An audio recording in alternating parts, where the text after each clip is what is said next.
What I'm going to introduce today is a proposal for a detection network to detect EM activity in electromagnetic activity in North America for a series of natural disasters that we experience. Most recently out here in California, the earthquakes are going on right now. Plus we had a lot of wildfires out there the last 2 years, hurricanes the previous 2 years, and we have this seismic belt across here, which I presented about New Madrid yesterday. This is the New Madrid area. We expect another large-scale earthquake during the solar minimum. The grand solar minimum is coming soon, and I'll show you that in the next slide. But these are some of the bullets.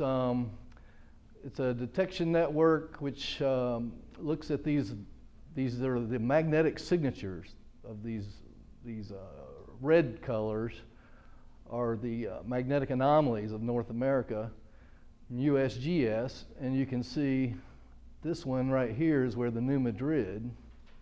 See, I'm going to stop that from showing. And then there's your circuit along the California coast, and some other anomalies in South Carolina where you have a seismic activity. So when you get a change in the electromagnetic field of the sun, it produces electromotive force or voltage across these electrical conductors. These are electrical conductors. They're very deep Precambrian or ancient, you can think of before life rocks that were here probably when the earth was formed and have really good connections deep down into the mantle. And I'm going to show you how that works in a minute. Let me advance that. This is the solar cycle, the 11-year sunspot cycle. You can think of them 11 to 14 years. It's not precise. But you can see there's a downtrend right now. We are currently at the end of the cycle 24. We're going into 25, but that's expected to be even lower. And as you go, the next 3 cycles, it's about 3 solar cycles, are very low. And when this occurs, the sun's field's weakening, it reduces the field on Earth. There's an induction effect between them. And so when the weakening field, if there's a change in the magnetic field of the sun, the same amount of change on the sun can produce a much more violent event or much stronger internal event. And that is why we're experiencing all these large earthquakes, wildfires, and climate change in the last couple cycles here.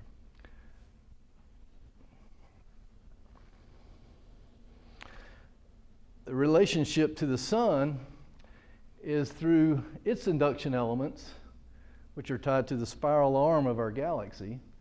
And there's the vertical, this black coronal hole indicates a vertical or a north-south axial induction element. And when you have these kind of a strange east-west or horizontal equatorial, you could call them, we would call those more radial. Now it's never perfect axial or radial, it's always something kind of in between, but these relationships are tied to how the dipoles align. So you get an attraction force when you have opposite and a repulsive force. So this controls the charging, the lightning on Earth, and the discharging, earthquakes. So you get a charging and a discharging effect. They're tied to this induction effect. And I call that concept the stellar transformer, by the way, which I presented here last year, actually. This shows you some other relationships to the Earth. These are gravity signatures from GRACE satellite mission data, which is basically a satellite measures the gravity field, and then they strip off the crustal signature, and you're seeing the mantle structure of the ridges. There's the East Pacific Rise, Mid-Atlantic Ridge, Southeast Indian Ridge goes kind of east-west here, but then it goes north-south in the Indian Ocean. The Western Pacific over here is not as obvious, it's on the edge, but there's thermal signatures associated with each one of these features because we think they're electrical circuits tied to the poles. And these are axial. Most of these are axial, except the one that goes around Antarctica is more of a radial. And I've got some bullets here. This would be the lower capacitance layer, if you thought of it as a capacitor, where you were having sparks jump between the plates. This would be your lower plate, whereas what I showed you before, that would be the upper plate. I forgot to mention that. So this would be your upper capacitance plate. And so we think this is tied to a whole variety of natural disasters, including electromagnetic pulse from the sun, climate change, hurricanes, all these things that were tied to weather, earthquakes, volcanisms, and certain types of wildfire outbreak tied to coronal mass ejections. And I'll repeat that. Stimulated during weakening of the solar magnetic field, especially during the solar minimum, because it increases the internal inductance power capable of driving much more violent events. And then, so what we're proposing with this EM monitoring system, which I'm going to show you a couple examples of how we would monitor that. It's an experimental testing, and it would be a global project eventually, but the Italians are actually doing some of it now. But the focus that I'm going to show you today is going to be the New Madrid, which I mentioned earlier, Florida hurricanes, California wildfire and earthquakes. I'm not going to get into the solar EMP much, but this can be thought of basically as a transformer process, where your inner core would be your axial, the outer core would be a radial induction belt, and you could think of, there's your axial and there's your coils, so there's your radial versus axial in the transformer.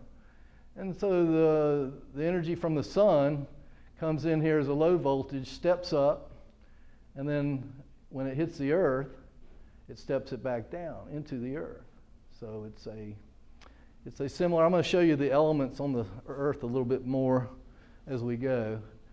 But basically, you got a rotating magnetic field here with the sun, and that's providing a magnetic field that passes through these induction current elements that I just showed you.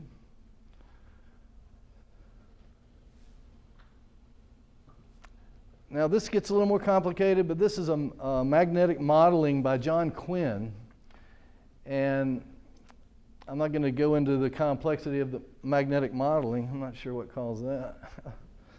If something happened on the sun. We had a pulse. But these are basically the vertical connections between the two plates. In other words, I showed you that lower plate in the gravity data, the upper plate in the magnetic data, and then these are magnetic anomalies, but they're monitored vertically. So you're looking at depths of the yellow and, let's see, the red and yellow is 30 to 70, whereas the blue and green are deeper, 7,400. So you're looking at 400 to 330 kilometers type structures here. So these are fairly deep and tied to the mantle, the upper and lower mantle. And we're going to zoom into North America. But these basically are ancient basaltic remnants. Or they could be modern, but a lot of them have been around for a while. Some of the hot spots are Yellowstone, Hawaii, and such. So it's an inverse modeling technique that he specializes. John Quinn, I used to work with him in the Navy. He was a world magnetic modeler for the Navy, and then the funding went to USGS up in Golden, and he continued to do it up there. He's retired now, but he still works with us a bit. Now this fella, he's one of our associate scientists, Kenneth Jones. He's developed what he calls a point and detect antenna. And this is it's a device, it's a coiled antenna. It has an aperture, this window here.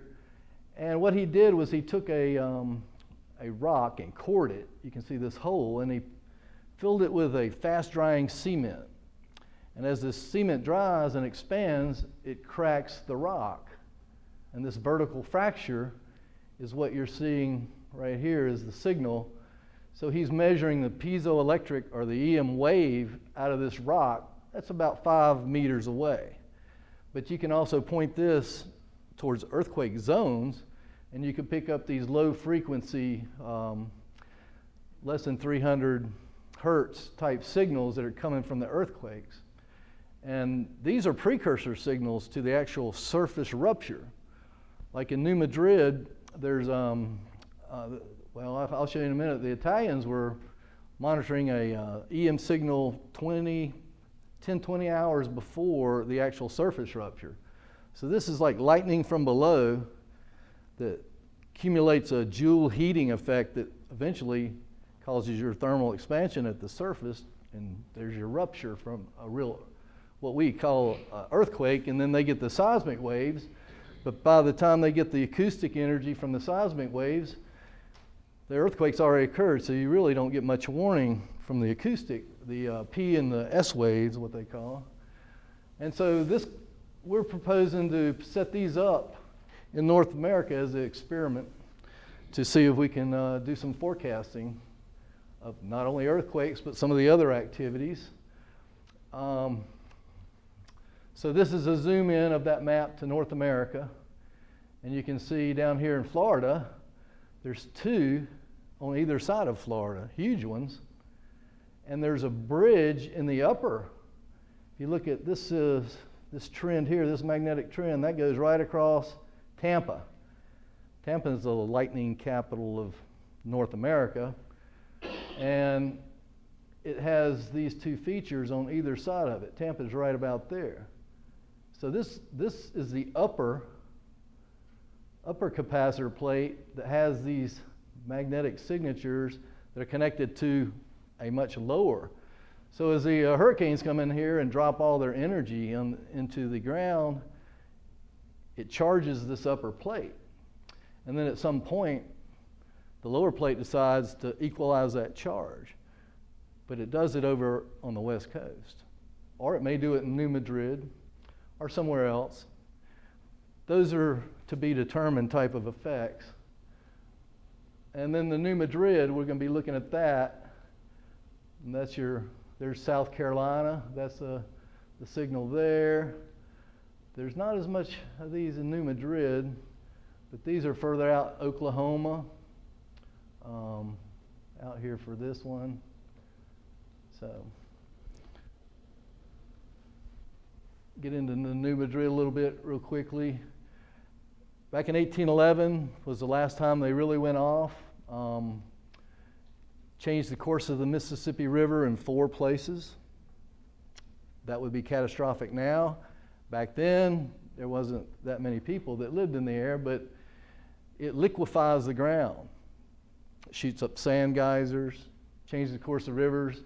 FEMA, USGS estimate about a $6 billion event, and that was 10 years ago. Probably $1 billion. Depends on how bad it is.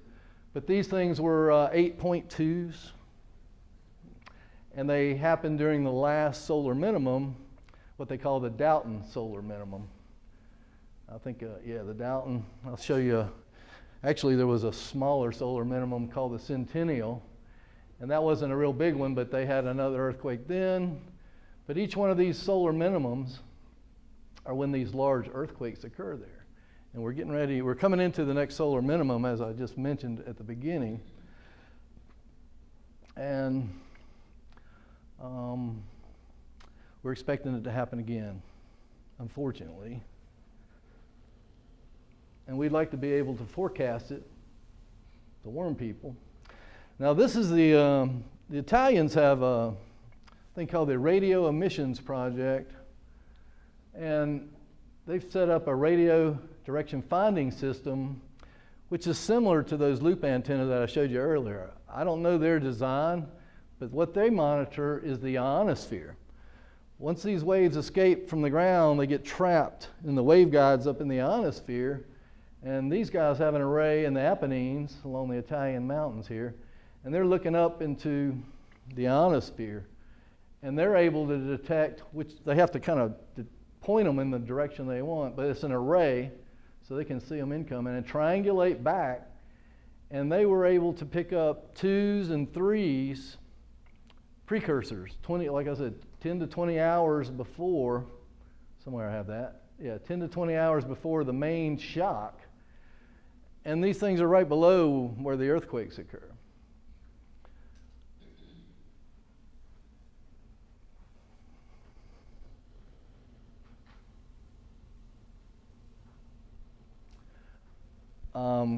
Fellow named Ben Davidson, he has an organization, nonprofit called the Suspicious Observers, does a daily podcast of space weather news, he calls it. It's kind of informational. It's only about 5 minutes. I don't watch it every day, but I watch it when there's some type of an event.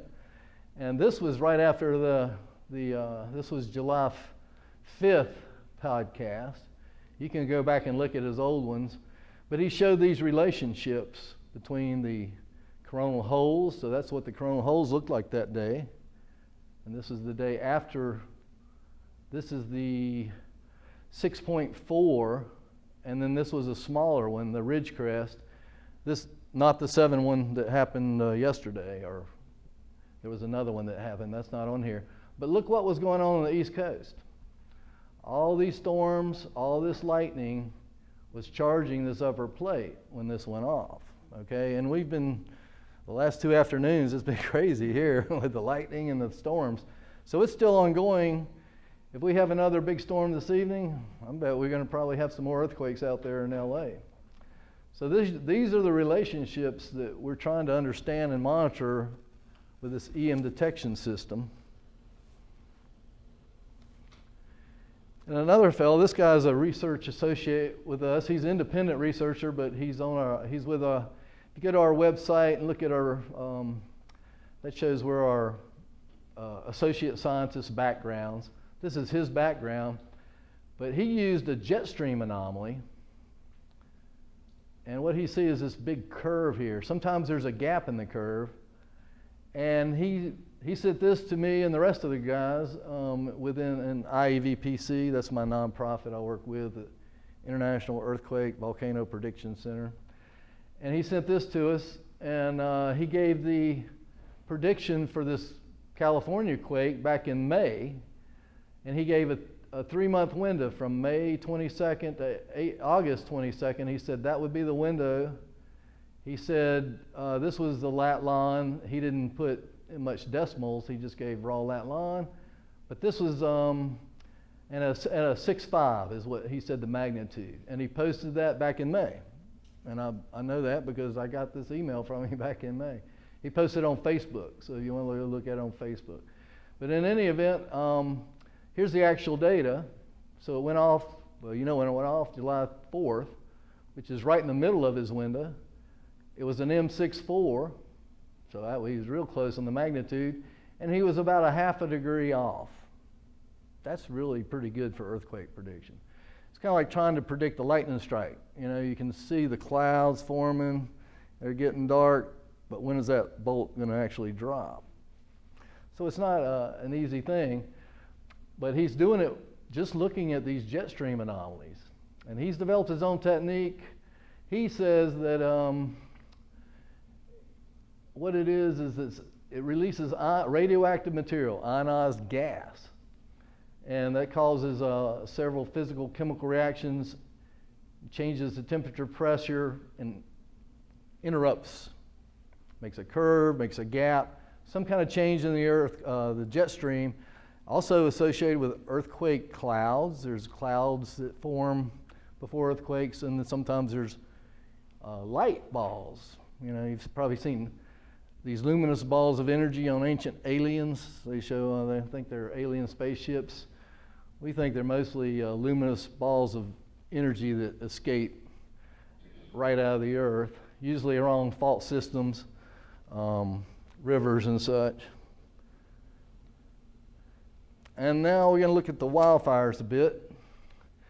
The relationship between wildfires, this is again that North American zoom into Quinn's magnetic anomaly map, these are the relationships to where these fracture zones, the Mendocino, Murray, and Molokai, intersect. You can see they intersect. This is the Guaymas Basin Rift. There's a hot spot connected directly to Hawaii. Murray goes in just north of LA, and San Bernardino, that was a 217. Big wildfire there, and in 2003, another set of wildfires.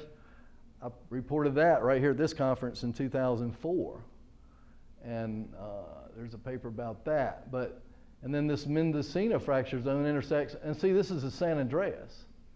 So that comes up, so it's the intersection between these fault systems associated with the San Andreas that splay through these systems, and where these fracture zones intersect.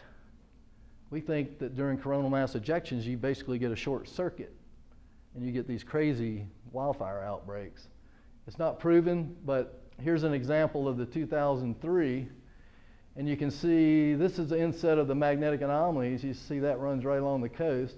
There's where that fracture zone runs in, right there.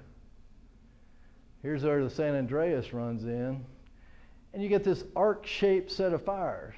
They said that was caused by arson. You know, that was one crazy arsonist. That he was down in Mexico, and then he drove up along all the way to LA. I guess he thumped out cigarette butts all the way. And, you know, the winds are blowing offshore. You can see of course, they could have changed. So the other idea is they spread by wind. But we think there's another relationship that's being overlooked. And these outbreaks can occur from actually energy. It's like an intense St. Elmo's fire. If you've ever heard of what St. Elmo's fire is, like a kind of a blue-green light that emits during thunderstorms and such. But this is like a super intense St. Elmo's fire that can actually arc into power lines and other structures and possibly cause wildfire.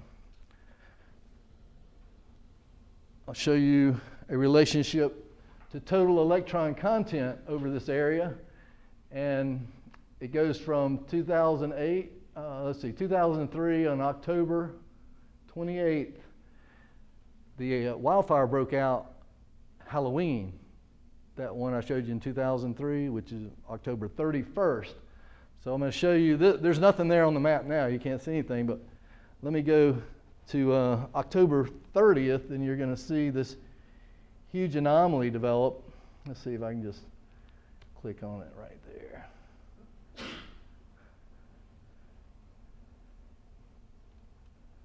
You're going to see this huge anomaly develop right over the area I just showed you where the wildfire is. There went a wave, and here comes another one. And just look at the date up here. Is, you know, this is right before the wildfires broke out, and here comes another. And now total electron content, I'll explain that quickly. That's satellite data from GPS. And what they do is they got the two-way travel time between here and the satellites. And what happens during this, when the ionosphere thickens up,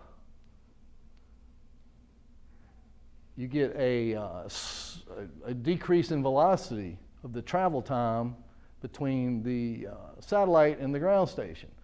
So what they have to calculate that for position. They have to know this to get an accurate position and correct for it. So they're correcting for these travel times because they know what they're supposed to be, because they've been monitoring it for a long time. And when it changes, they know they're getting a thickening in the ionosphere. So this is what this data means. It's the electrons are stacking up, and they're stacking up before the event. It's a magnetic effect deep in the earth that causes this, we believe. And there's some evidence for what might be driving this. And I guess there's another fire just to show you the magnetic anomalies that were associated with this area. Your San Andreas comes in over here. These fault systems are tied to this Murray fracture zone. They're not the same orientation, but these are very high magnetic anomalies. Almost 800 nanotesla is right here, which is a fairly large magnetic anomaly, and it's all faulted. So we think not only does the ionized gas come out of here, you can get methanes, because there's a lot of oil and gas out there in California. Methanes come out, get sparked. No wonder the wildfires can spread so quickly. And another little map. This is just to demonstrate this is about 17 years worth of fire data, global fire data. And I'm just going to play it for you and point out a couple interesting trends. If you look at, especially this area, you'll see this wave every year kind of goes up north and it splits and goes this way and this way. And this is along the tectonic trends in Indochina here. And of course, these are probably man-made. Some of these are man-made, agricultural burn-offs and such, and some are natural. So, but these patterns, if you look at these patterns, you see some patterns that seem to travel along certain trends that makes you curious. So it's just a little, we've been looking at some of these. This is some data we've been looking at. This is from, who makes this? This is NASA data. And then this is my conclusion slide, just to show you, this is the earthquake group that I work with. They invited me to be CEO because the climate research that I'm doing is parallel to what they're doing. It's just different effects, but the drivers are the same. And so, in summary, we're looking at an interdisciplinary forecasting approach with a new innovative electrodynamic stellar transformer model between the Earth and the Sun, and it's built with geophysical intelligence instead of artificial intelligence. And we think it's a comprehensive framework to understand how these space weather interactions work with our planet and the whole solar system, actually. And so that concludes, and we'll open up for questions. Thank you.